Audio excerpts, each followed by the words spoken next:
Looking dead in each other's eyes, Eiji witnessed his girlfriend wrapped around another man's arms. To her, he was once her childhood friend, clingy and annoying. But now she lies, claiming that he's nothing more than just an abusive boyfriend. A message pings on his phone from Miyuki. She apologizes since something came up with her club activities. Not wanting to make a fuss, or MC replies kindly, assuring her that it's fine and wishes her good luck. Introducing Aono Eiji, feeling a bit down since it was supposed to be their special birthday date. Miyuki Amada, his childhood friend, now girlfriend, had said yes when he confessed to her last Christmas.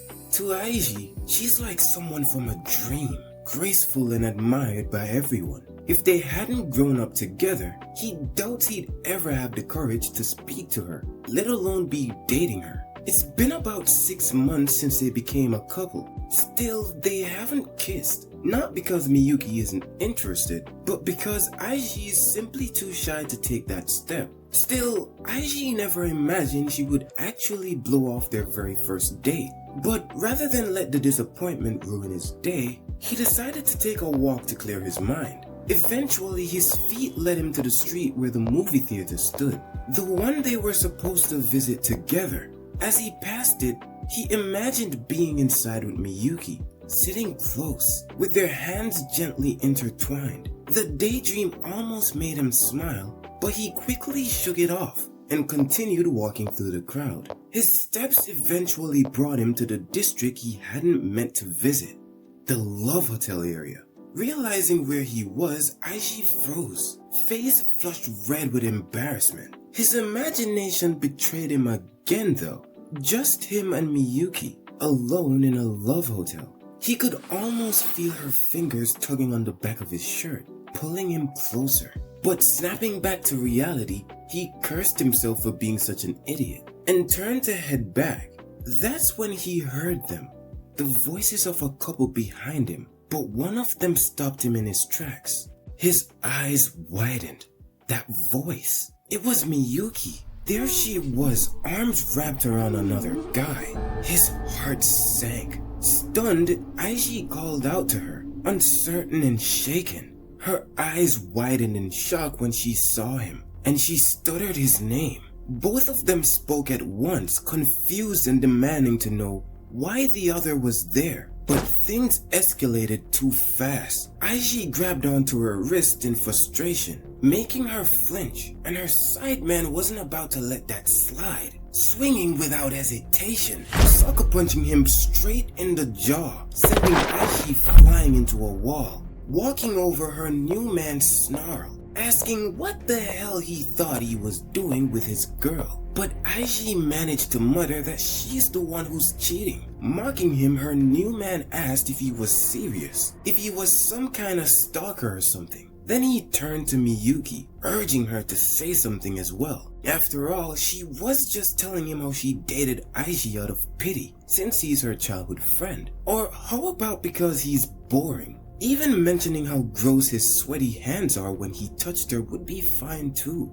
Eiji's voice trembled, calling out to her with a weak smile, desperately wanting her to deny it. But her new man wanted to watch him fall even further into despair, mentioning that that's what she tells him in bed anyway. Eiji's stomach turned. Horrified, he asked him to say it again. Miyuki's new man asked her to make a choice, either break up with him or Eiji. And in a moment of desperation, she calls out to him, begging him not to throw her away, since if he leaves her, she wouldn't be able to go on living. Eiji stood frozen, dead across his face, unable to say a word. But that silence was all the other guy needed. With a devilish smile, he placed his hands on her head, satisfied. Or so you'd think, but it wasn't enough for him. He needed to hear her say it, clearly and directly, to tell Eiji exactly what he means to her.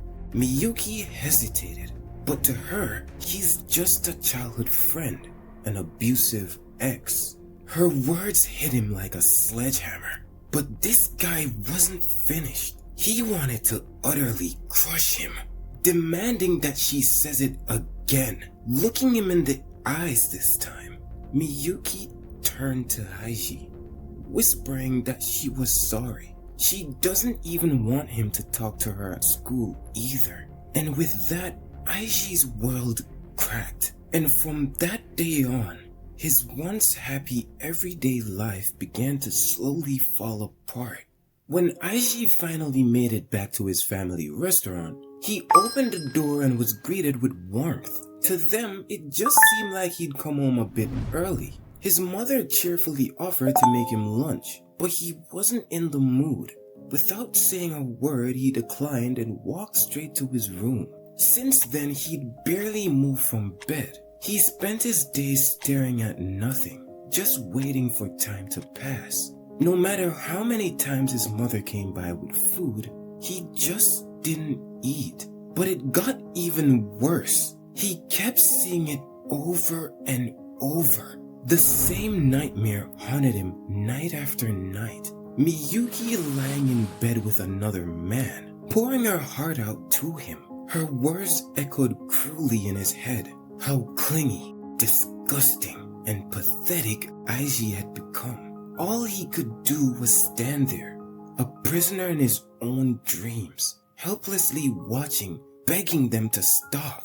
Each time he jolted awake, drenched in cold sweat, it had gotten so bad, he became afraid to fall asleep. Still, he forced himself to get up. As he washed his face and got ready, he knew he couldn't hide forever. He had to go to school. His friend jumped up from behind, slinging his arms around his shoulder and asking casually if anything new had happened with Miyuki. Eiji laughed awkwardly, but then he saw her right in front of him, smiling as if nothing had ever happened. His mind flashed back to a memory. Miyuki had once asked if there was anyone he liked. Embarrassed, Eiji dodged the question, wondering why she would even ask. She said he never talked about that kind of stuff, then teased him, asking if she should just become his bride, but laughed it off quickly, saying she was only joking, while Eiji blushed and told her to cut it out. Back in the present, Eiji reached out towards her, desperate to touch something real, something familiar. Miyuki turned, noticing him right behind her. But before she could even say anything, someone stepped in front of her, demanding that he doesn't come near her again, calling him an abusive creep. Eiji froze, confused. He still didn't understand what was happening. Miyuki's friend grabbed Miyuki's arm and pulled her away from him, mentioning that if he kept on stalking her, she wouldn't allow him to get away with it. Shortly turning to Miyuki, gently consoling her while they walked away, leaving Eiji shattered, making it home in silence. Back in his room, he collapsed into bed, sinking deeper into despair. But then his phone buzzed, again and again, flooded with notifications. He checked the screen and noticed that the message was from an unknown account, reading, "Die, you're disgusting," and more kept coming. One after another, the voices in his head began to echo. Confused and panicked, he wondered what was happening. He didn't do anything. Then, overwhelmed, he hurled his phone across the room, all while more notifications came in. The next day, he didn't want to go to school, but he went anyway. As he reached for the classroom door, his hands trembled. He whispered to himself that it's just another normal day and slid the door open. The room was full of chatter, but everything felt muted to him. He sat down quietly, but soon enough, the whispers started again. The soft but unmistakable murmurs from yesterday now surrounded him. He whispers under his breath that he didn't do anything. But then a sharp voice cut through all the noise, telling him to shut the hell up, since Miyuki's friend thinks there's no way she'd lie. Apparently even Kondo, her new man from the soccer club, saw it himself. So it's two school celebrities against one freak. Anyone would know who to believe. Eiji sat there, sick to his stomach. He didn't even want to hear it anymore. Why, he thought, why did it all have to turn out like this? The world kept moving. Everyone else went on with their lives. Yet Eiji sat alone, eating lunch in silence. Just then, another message buzzed on his phone. This time, it was from his club. Practice was cancelled for the day, so there was no need for him to stop by. It had only been a few days, yet it felt like something had crumbled. There was no one left in his class he could rely on. Still, even though the club president had already mentioned the cancellation, Eiji decided to go anyway. Maybe someone would be there. Maybe he could talk to them, ask for help. But as he approached the clubroom door, he heard voices inside. They had lied. They'd cancelled it just to keep him away. His heart sank. He had worked so hard on a manuscript for them, pouring hours of effort into something he thought would bring them together, and they just threw it away. To them, he was nothing. Desperate, he thought of going to his homeroom teacher. Maybe she'd still be in the classroom. Maybe she'd listen. But as he neared the door, he heard yet another conversation. They had beaten him there, again, getting ahead of him, since now even his teacher was on board, having Miyuki's side. And just when he thought the day couldn't get any worse, he opened his locker and found a note inside, threatening him that if he went and snitched, they were going to the shop. Later that evening, he arrived home, drained. His mom glanced up from the kitchen, asking if there was no club today. But Eiji forced a smile and lied, saying they were cancelled last minute. She encouraged him to go lie down since he hadn't been feeling well lately. Eiji hated burdening them. Ever since his father passed, his mother never cried, not even once. She always smiled, always held things together. And his older brother, he stepped up, doing everything he could to protect the family and the restaurant in their father's place. Eiji smiled faintly. He couldn't fall apart. He had to endure this hell, even if it meant keeping the people he loved from being unhappy. Even if it broke him, then so be it. Elsewhere, Miyuki hadn't been sleeping well either. She tossed and turned, unable to stop thinking how everything spiraled out of control. Why did things have to turn out like this, she wondered. Why couldn't it all just be a dream? If Kondo hadn't been there that day, she might have run to Eiji. She might have told him she didn't want to break up, because the way he was being treated now, it almost brought her to tears. But she didn't get to cry. After all, she was the one who broke things. It all started as a harmless girl talk, silly conversations about love and relationships. She had been happy with Eiji, but things weren't progressing as she had wanted. Her friends misunderstood her doubts and assumed she wanted something more, something better. So they introduced her to Kondo. He was popular, charming, and experienced. Everything Eiji wasn't. She tried to decline at first, but Kondo was relentless and undeniably attractive to her. He carried himself with a sense of confidence Eiji didn't have. His compliments, his attention, it all slowly broke down her resistance. And then one day, they kissed. Everything she'd once wanted to give to Eiji, Kondo took. And then, they went too far. Lying in bed together, guilt crept into her chest. Taking the opportunity, Kondo consoles her, since this was all Eiji's fault. If he had made a move, she wouldn't have been there with him. To Kondo, she didn't do anything wrong. In his eyes, Eiji had failed as a man, and she wasn't to blame. But Kondo simply wrapped his arms around her and whispered that they should do it again. And while she might have felt guilty at first, there was also something else. A part of her that didn't want to stop. A part of her that liked it.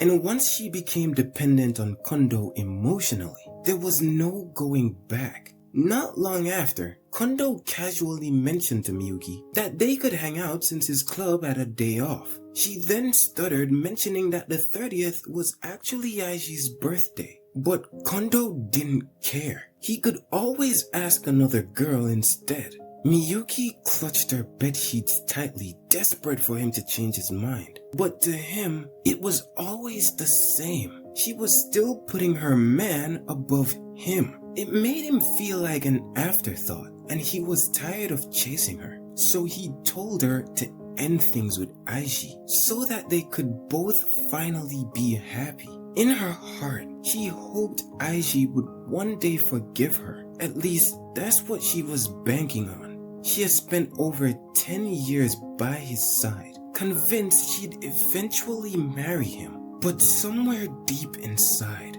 the woman inside her whispered otherwise. She wanted to confess, to tell everyone she was the one who lied, the one who cheated, but she was too afraid of losing everything she now had. The next day, Eiji opened its locker, only to have more death notes spill out. The rumors hadn't stopped. If anything, they had gotten worse. As he walked the halls, sleep-deprived and hollow, he opened his classroom door with heavy eyes, and then he saw it. Pasted on the wall, a photo of him and where he lived. They had taken it too far. Now even his family was in danger. Bursting the door wide open, he rushes out the classroom, but standing before him was the last person he wanted to see. No other than Kondo stood before him, asking him how it felt to be a criminal. Eiji had only one question for him. Why would he tell such a lie? His answer?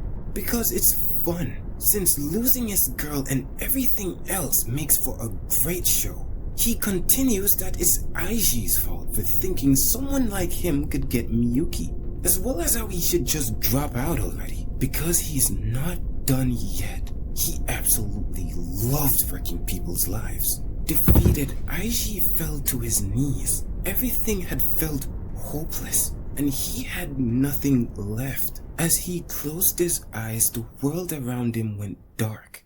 When he opened his eyes again, he was lying in the school's infirmary. The nurse looked over and gently said she'll inform his homeroom teacher. But Eiji didn't say much. It wouldn't have mattered anyway. No one was coming to help him. They'd all take Miyuki's side anyway. He couldn't even tell his mom or brother.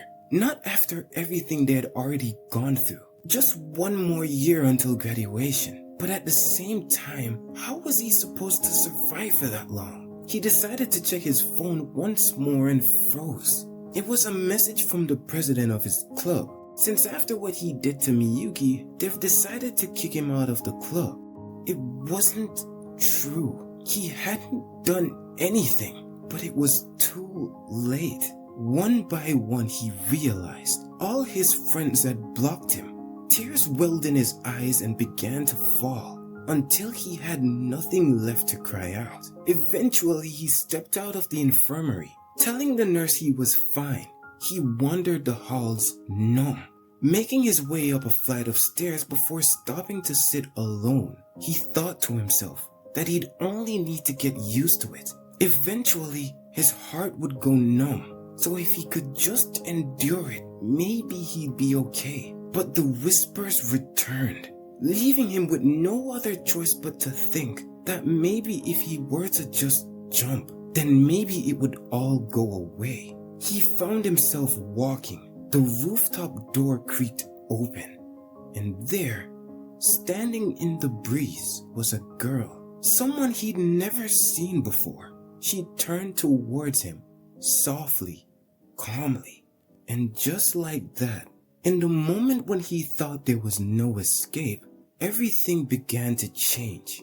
The sunlight struck his eyes, and before him stood a breathtaking girl. demanding to know who exactly he was. And though he might have stuttered at first, Eiji explains that he's a second year who just so happened to be skipping class at the time. Because of course he couldn't just traumatize the poor girl by telling her he was about to jump off the roof. But she stares at him with patient eyes as she tries to remember if she's heard of him before. Standing before us is Ichijo Ai. She's a brilliant girl who placed first in last year's entrance exam. Known for her kindness and beauty, she instantly became popular just shortly after enrolling. She's so popular, in fact, that she already had a bunch of guys confessing to her. Recognizing his name from before, she asked him why he decided to show up all of a sudden. And being confident that she's heard about his rumors, he kindly asked if he could have the roof all to himself, as he's just trying to hide out until their lunch break was over.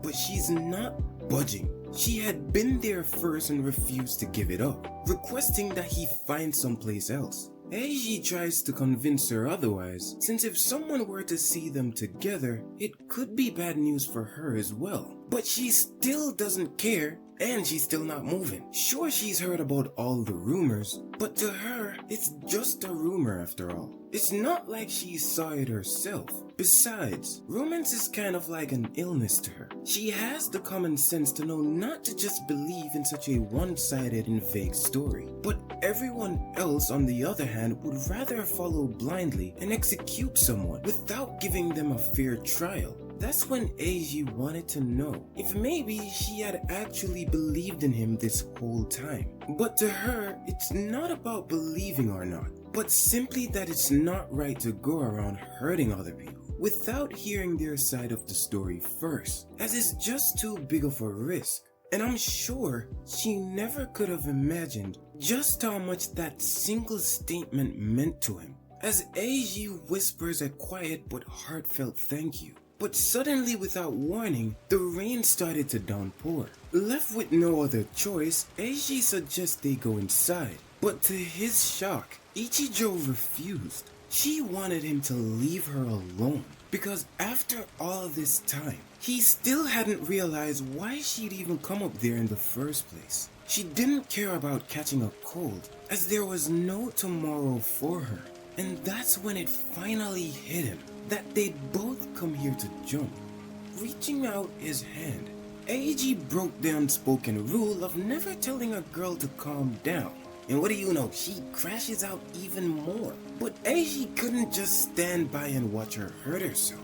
Desperate, he grabbed her hand and pleaded with her to stop. It was in their struggle that he lost his footing, and they both slammed back into the fence. As they sat there soaked to the bone, Ichijo demanded to know why.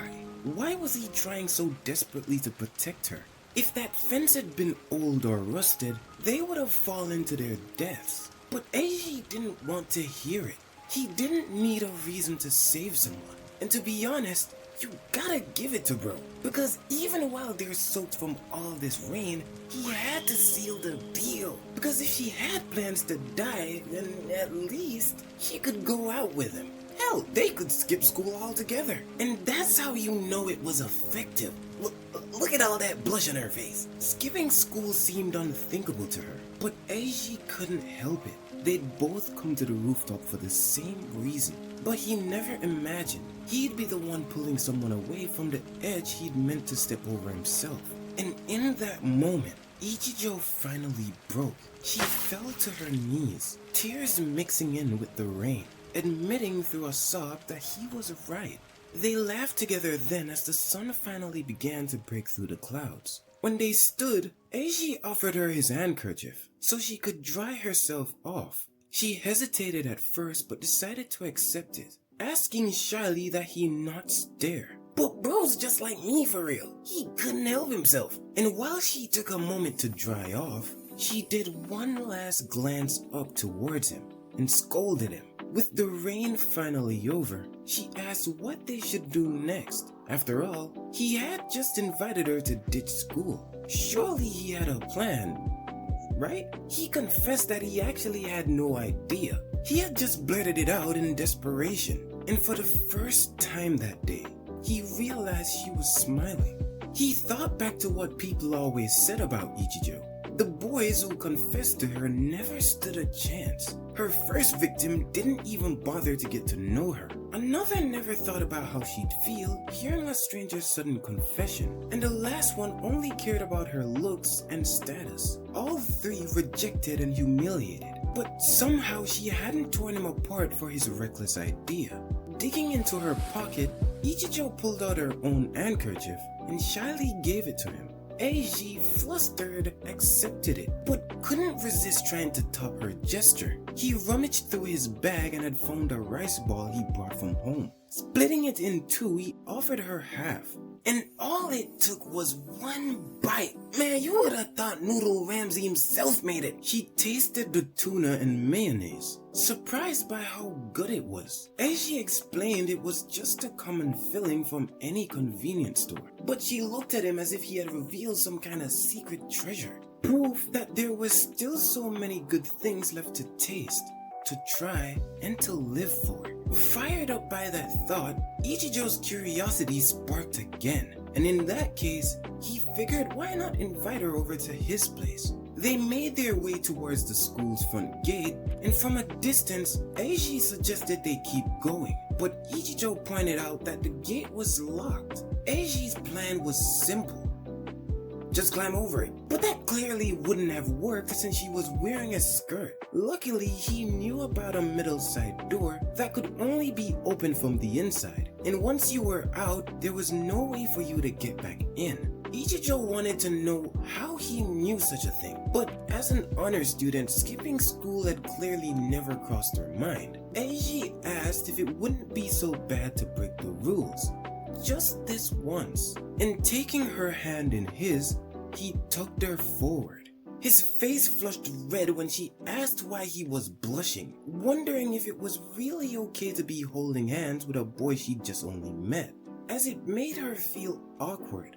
But then again, in movies this was normal, right? She told him shyly that this was her first time holding hands with a guy, so he'd better take care of it. He promised not to overthink it, and then, hand in hand, they sprinted towards the gate. A teacher's shout rang out behind them, but neither looked back, leaving behind the rain, the rooftop, and their broken pieces of yesterday. They ran forward together, towards something that might just be a future worth living for. She wondered why. Why is she trying to skip school with someone she just met? Even the words "I'll protect you," she's been told that so many times when she was being confessed to, and she didn't want to hear those words again because it would only trigger her trauma.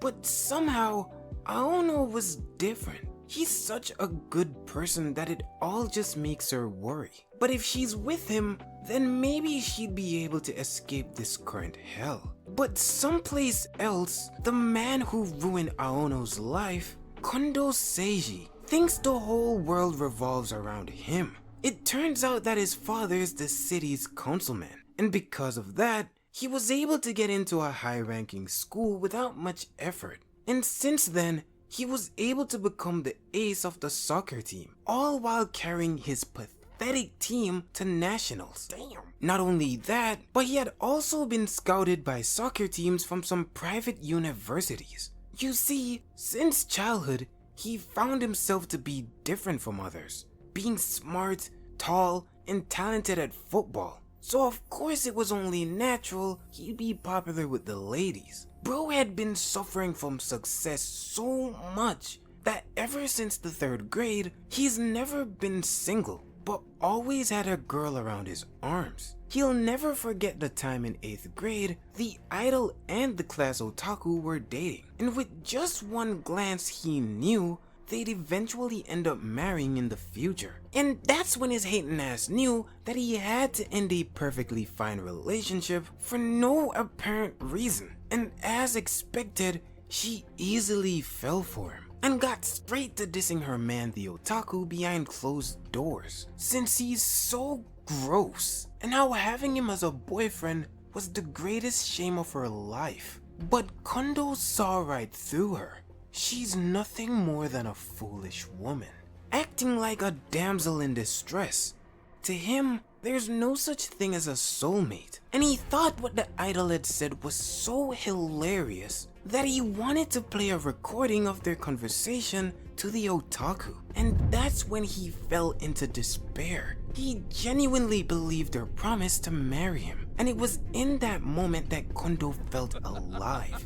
He was so satisfied, like he felt great, and not before long, the idol had broken up with the otaku, choosing Kondo as her new partner. And since then, Kondo has grown to love the game of stealing other men's women. It seems like the girls who usually fall for Kondo tend to stop studying after a while, causing their grades to jump right off of a cliff. And eventually, he had grown so tired of her that right as he entered high school, he just dumped her. But she wasn't about to let go of him that easily. And from the look in bro's face, he don't give a damn. All while he tapped away on his phone. He wanted her to know that he really hates loose women, and how he began hating her after a while, so he wanted them to break up. Turns out in the end, the former class idol went from skipping school to calling it raps on life. But Kondo just watched and laughed as it all took place, since ruining both men and women's lives are incredibly fun to him. And his next target was none other than Miyuki. He had purposely grabbed onto her arm, twisting it, leaving a small bruise behind. And not long after, he approached two students and had them take pictures of it, sharing it all over Twitter, with the caption of saving this girl from her boyfriend, Aono. All while Kondo wonders how far Eiji could possibly fall. In the present, Miyuki noticed Eiji hasn't come back since leaving for the roof, and wonders if maybe he had quit school all because of her. She never once thought Kondo would go out of his way to spread such rumors, and apparently she had tried to convince herself that she didn't know anything, all while she delusionally thought to herself that it couldn't possibly be that bad. And it's in that moment that she caught a glimpse of Eiji running towards the school gate, and immediately beamed with gladness, but then noticed he was running with another woman, and get this, holding hands together. That happiness quickly turned into jealousy, as she wonders why and who that homewrecker of a woman could be.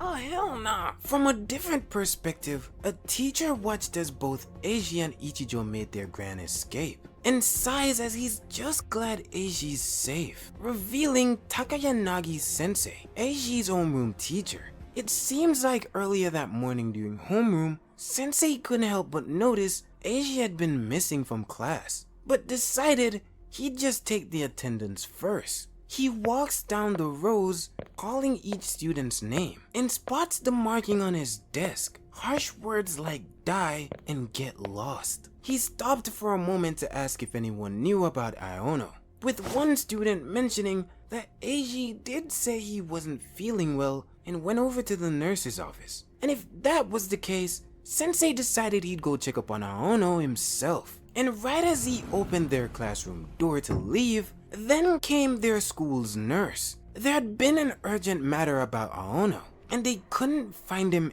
anywhere. She even went as far as to blame herself for allowing him to leave the infirmary, since something about him seemed strange to her, even after he told her he just wasn't feeling well. And so, she insists on searching the school until she finds him. Meanwhile, Takayanagi sensei decided to have a word with the vice principal, but unfortunately, their head principal seems to be held up at some assembly. So in the meantime, he'll just have to ask the students in detail what happened. And that's exactly what he did, because as soon as he sat back down in class, his eyes carried a stare sharp enough to kill, asking if they knew what property damage was.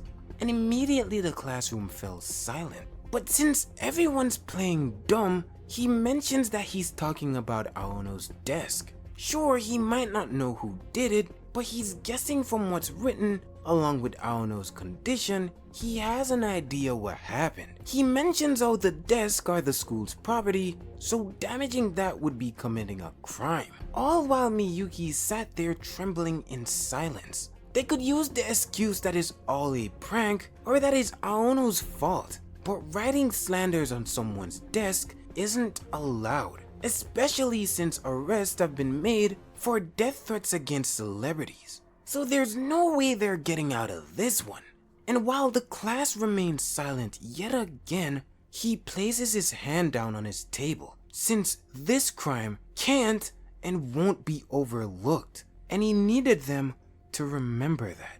About 30 minutes after Takayanagi sensei warns the class about bullying Aono, him and the other teachers sat together in the emergency conference room. While the principal apologized for being late, he bows before Takayanagi and thanks him for contacting them immediately, as nothing's more important than addressing this bad news. But Sensei sees it as a failure, since he wasn't able to manage his class in the first place. And honestly, all he could possibly do now is reflect on it. But as a teacher, there will always be things to reflect on, as their veteran teacher Iwai thinks he did everything he could, as there are plenty of people out there that would hide these kind of things to protect their reputation, and he's right. So now would be best to focus on the present and future rather than the past. The president wanted to know how Aono was doing after leaving school, and apparently Iwai sensei had already called his mom himself, asking if he was alright since he left feeling unwell. And thankfully, it seems he had made it home safely. And with that out of the way, their principal decided to share the policy he discussed with the vice principal. And their first order of business is to prioritize Aono, since if he ends up dropping out of school, everything will be lost. So they'll firmly support him during this time.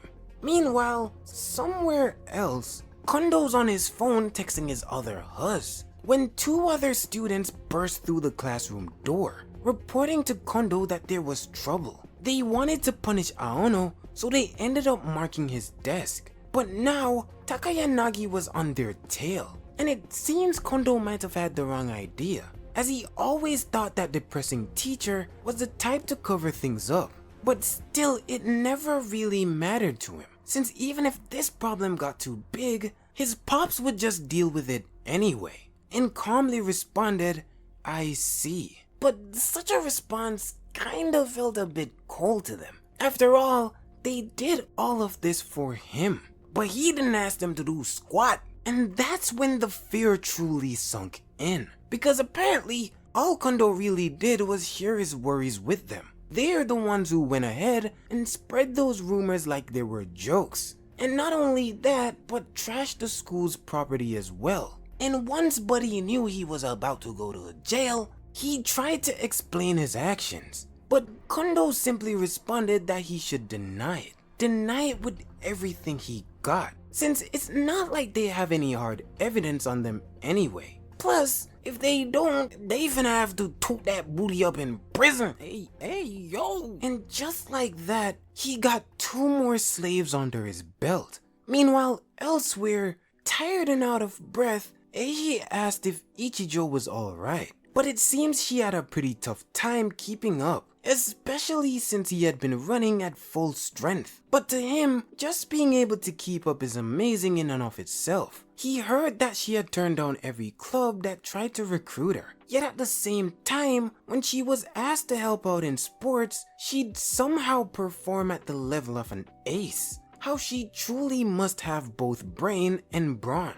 And as he recommends they continue, she stopped him, since she's now realizing how much he teases her, wondering if he was truly bad at explaining himself, or was it that he was doing it on purpose. And of course he'd say the first one, but she already saw right through him, and shortly after, they went on their way. It didn't take long for them to make it to Aono's family's restaurant, and as he walked in, his mom couldn't help but notice that he was home early. And well, let's just say he wasn't feeling well. But not only that, but his junior was also leaving early, so he wanted to invite her out to lunch. And his mom picked up right away, Like, did you just say you was skipping school with a girl? Not bad. You see, for a little context, Eiji Aono came to be because his late dad was a chef. He had trained at a really famous hotel to save on money, and when he fell in love with Eiji's mom, who helped him work the front desk, they opened a restaurant together. But now his older brother's the one in charge, while his mom handles all the accounting and waitressing. But back to the present, his mom lets him know that it'll get pretty busy soon, so they could use the break room to have lunch. And as Eiji thanks her, he opens the front door, letting Ichijo in. And she immediately pops her head out to peep and softly introduces herself and apologizes for the sudden visit. And both his mom and brother couldn't believe their eyes, but mostly his mom, since she could only stand there speechless. And as Ichijo tried to fill the silence, his mom quickly apologized, as she never thought Eiji would bring home such a cute girl. Like, he really impressed her. But with that, she tells him to go ahead and relax. It's while they went ahead and sat down that Ichijo got right to business, asking if Eiji had any recommendations on the menu. And without a doubt, he thinks she should go for their special and signature dish, the omelette rice. And just from the image alone, she already knew it was going to be delicious. And after making their order, he apologized for the room being so plain. But apparently, she actually doesn't seem to mind all that much, since neither her family's home nor their apartment has Japanese themed rooms. Turns out they're currently sitting in his mom's and brother's break room, so the space is filled with hobbies. And it all makes a lot of sense to Ichijo, since that's why the room has such a warm feel to it. And from a glance, his family seems really close to her, to the point she can't help but feel a bit jealous, as her family used to be that warm as well. But some time passes and Mrs. Aono places their orders and thanks them for waiting. But not only that, but after their meal, she's also offering both tea and coffee on the house. So it's whichever she would like. And as soon as Ichijo mentioned tea,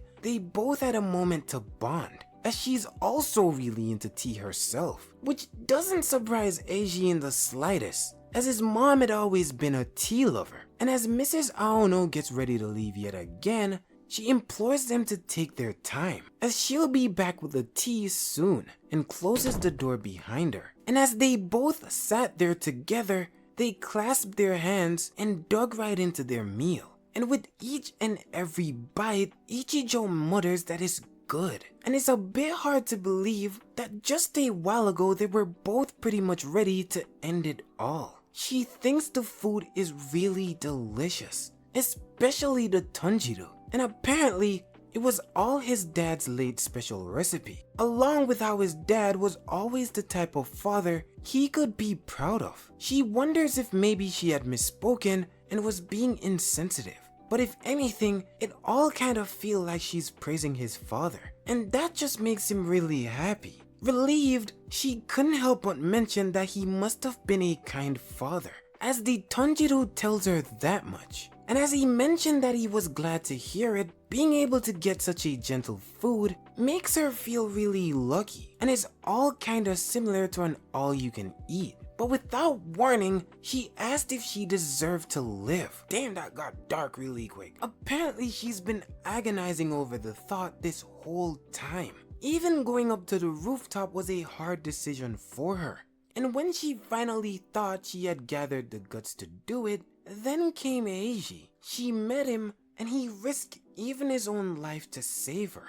And now she's sitting with him, eating delicious food. But even now, that resolve of hers is wavering. He knows he has no clue what's going on in her life, and he's sure he'll only say something irresponsible. But regardless, it was because she was there why he was saved. And as the tears welled up in her eyes, he softly whispered that he wanted her to live, as up until now, she had carried everything with dignity. But after seeing her break down in tears like this, Eiji felt like he was finally seeing the true side of the girl Ichijo Ai. Eiji's mom walks in the room, and apologized for the wait, placing down the tea Ichijo had ordered. And as she thanks her, Eiji couldn't help but think how it seems Ichijo has calmed down now. Apparently, the tea was recommended by his mom and was flavored with some wine, but it's particularly delicious when you add a drop of sugar. And it's as Ichijo took a sip that she couldn't help but think it tasted delicious. Not only that, but it smelled really nice too. It's then that his mom couldn't help but get real close and snug, asking Ichijo what her favorite kind of tea was, all while Eiji sits afar off, watching as they both get to know each other a little better. But his mom couldn't help but confess how happy it made her talking to Ichijo, how it felt as if she were her own daughter, and she'd love if they could be friends as well. It's as Ichijo stared patiently back at her that she shortly after began to blush and shouted sure. It's then that she stood to her feet, mentioning that she'll be heading out, and if that's the case, Eiji recommends he follows her out to the station, but she insists that she'll be fine. Since she'd been having such a great time with him lately, it would only make her feel lonelier later. And it's in that moment that Eiji couldn't help but turn away from her, but she reassures him that it's okay, since meeting him gave her a reason to keep on living. But then she ended up turning away from him as well, because now she had a question of her own, asking if maybe they were friends now. And as a smile grew across his face, he also reassured her that of course they were. And if that's the case, she wants him to keep looking after her from now on. It's shortly after walking home that Ichijo couldn't help but think how that might have been the happiest time of her life. But her smile quickly faded and her cheeks deepened in color as she wondered if just being friends would be fine. When suddenly, a car had driven right up to her as her chauffeur lets her know he came to pick her up. And that's when the light faded from her eyes as she walked over to him and thanked him for coming. Back at Kitchen Aono, Eiji closes the door to his room, and the moment he exhaled, a jolt of terror surged through his body, and he could have sworn he was fine. But now he can't stop himself from trembling. He fell to the floor, wondering what he'd do starting tomorrow, and he can only imagine how horrible it's going to be. It was only because of Ichijo that he was able to forget the pain. And who would have thought she'd been the one to save him? When just then, he got a notification on his phone, and he figured it must have been someone else from his school trying to humiliate him. But then his eyes widened when he noticed a text from Imai Satoshi, apologizing as his phone had been broken while he was on the trip. And as he stared at the message, he remembered how close the three of them were. Miyuki, Satoshi, and himself. He sent a message back that he'll manage somehow. But Satoshi sent him a message shortly after, since he'd like them both to meet up at their usual family restaurant. And it's while he yet again stared at the message that he thought about all his clubmates, classmates, and everyone else who turned on him. But yet, Satoshi didn't seem to get it. He still treated him the way he always has, and that alone makes him really happy. And as Eiji sent a message back confirming their plans to meet, it was shortly after at the Kitchen Aono that we're introduced to Imai Satoshi. They both get to sitting down when Eiji couldn't help but realize how he had gotten there quick. And of course he would, since they're friends after all. He had heard that there were a few rumors going around, and he wanted to apologize to Eiji for not noticing how bad things had gotten. He had failed him as a friend, and wonders how he could ever forgive him.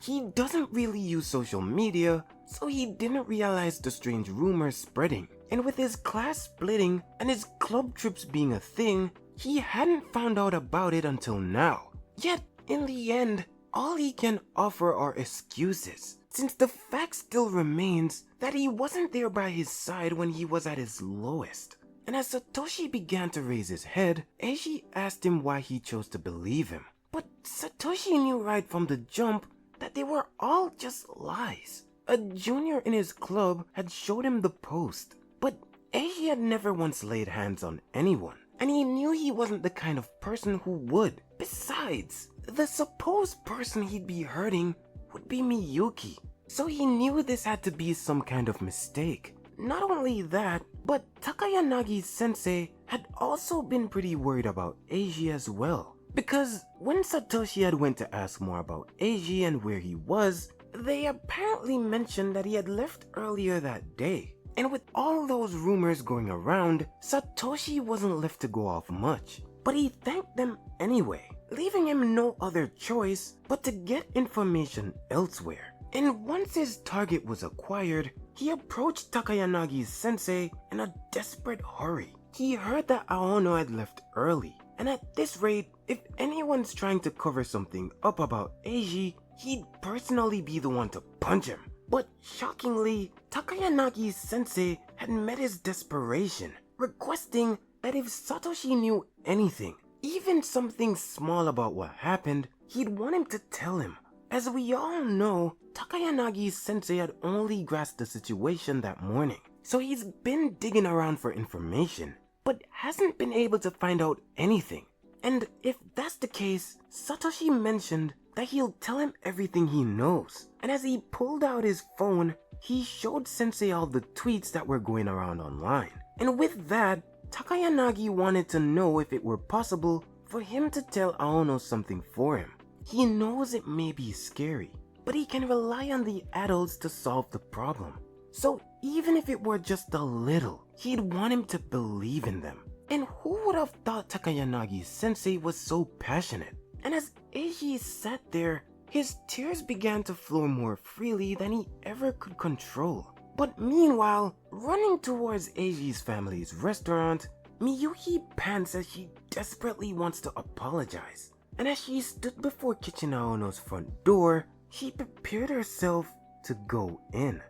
As Miyuki ran towards Eiji's house, memories rushed in of the countless moments they had shared. How he had proudly held her hand when they were kids, and how fiercely she herself had worked to let their bond grow into something more. But as she thought about the smile he had once carried, she desperately wants to take it all back and reclaim a happy future with Eiji. As she approached his family restaurant, she hid behind a pillar, hoping to peek inside before entering. But what she saw shocked her, as she never expected to see Ichijo Ai there, and it had her wondering what the school's idol was doing at Eiji's house. But as she watched Ichijo interact with him and his family, she noticed a warm smile slowly spreading across Ichijo's face, and there was no doubt about it. The look on her face was unmistakably that of a woman in love, while delusionally thinking that she is the only person who understands Eiji's charm.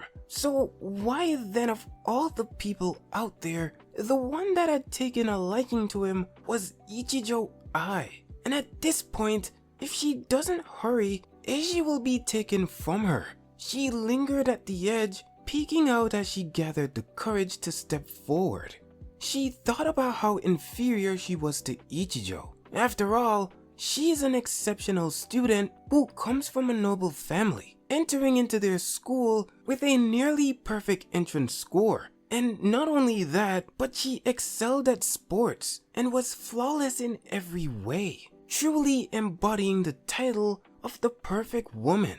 And on top of that, she is known for hating boys, rejecting every single one that dared to confess to her. And as she took her first step forward, someone called out to her, asking what the hell she was doing there. Now standing face to face with Eiji's mom. And just going based off how she had addressed her, she wondered if maybe she already knew about what she did, but also thought maybe Eiji had told her. She tried to ask where he was, but his mother had interrupted her midway through, mentioning that he was inside. But again, what did she want? And as Miyuki stumbles over her words, trying to explain herself, his mom had cut her off again, since honestly, as his mother, she doesn't want to interfere in his relationship. But at this point, she doesn't have a choice. Miyuki tries to play dumb, by asking what it was she could even mean.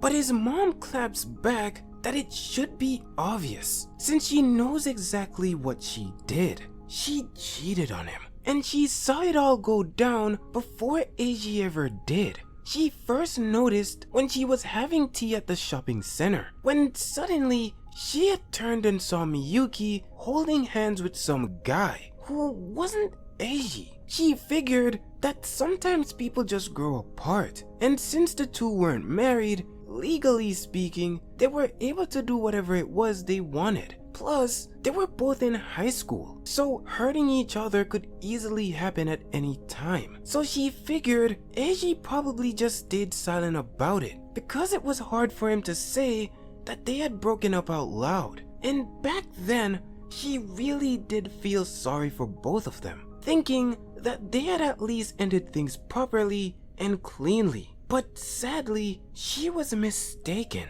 It was on Eiji's birthday in chapter 1, and he had decided to go out even though Miyuki had cancelled their date to the movies. And once he had returned back home, he only rushed right past her without saying a word. And that's when she knew she had betrayed Eiji. Miyuki tries to explain that it's not like that, but Eiji's mom didn't have a reason to hear her excuses. She really doesn't want to hate her any more than she already does. So she asked her to stop with her meaningless excuses, leaving Miyuki no other choice but to whisper an apology. But again, she was done with hearing her weak lies. They have known each other for over 10 years and thought she'd give her one final advice before she goes. All is fear and love and war, but no one has the right to toy with or trample on someone's pure feelings. Sure, what she did might not have been a crime, but to her, what Miyuki did was an even greater sin. So from now on, she wants Miyuki to live her life in a way that she can be proud of. And while Miyuki trembles, pleading with her to please let her see Eiji, she deadass looked her in her eyes and told her, hell no. Asking if she really thought that in this world, there's a single mother who would forgive a woman who betrayed and trampled on the feelings of her precious son. But still, it's all up to Eiji and what he decides to do in the end. But as for her, this is the last time she ever wants to see her face again, while reminding her that she doesn't deserve her son. And as tears began to stream down her cheek, she thought back to all those times she had spent together with Eiji and his family. But now it was all gone as she fell to her feet, whispering beneath her breath that it wasn't too late. But seeing someone as pathetic as her grovel before her restaurant honestly won't be good for business. So she tells Miyuki to get out of there, and while heading inside, says her final goodbyes and closes the door behind her. Yo, it's your boy Noodles, and it seems as though the author has decided to split the releases of this manga into two, just in case you were wondering why this chapter was so short to begin with. But if you want more peak fiction, as always, click right here on the screen, and I'll see you guys on the other side.